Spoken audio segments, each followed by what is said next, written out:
This month, your garden's probably starting to look pretty dry, and your plants are going to need a little bit of extra care. Not all plants like to be planted in high temperatures, but here's a few that do. Swan plants attract monarch butterflies and are a hit with the kids. Tropical plants like kangaroo paws, portulacas, boreas, palms, hibiscus all love the heat. Try a succulent garden with aeoniums, aloes, crassulas, echeverias and sedums. Alstroemeria is in full flower and look great in the garden. For edibles, keep replacing lettuce and herbs for a constant supply, and get in some Mediterranean vegetables like eggplant, courgette, chilies and capsicum.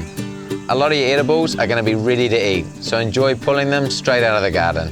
Eat your corn when the tassels start to turn brown. Don't leave it too long or it'll taste doughy.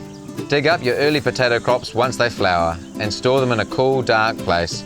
Harvest your beans often so they keep producing, and don't leave them on the plant because they'll get stringy. Tomatoes should be fully coloured and firm before picking. Keep them staked as the vine gets heavy. Early plums, peaches and nectarines can also be picked.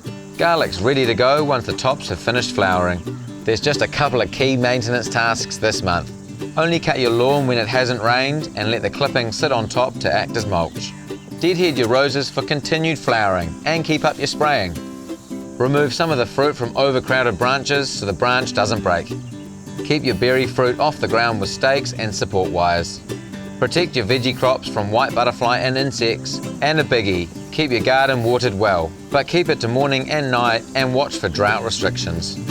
Luckily, January's checklist involves more eating than doing, so you should be able to enjoy your garden while still having a holiday.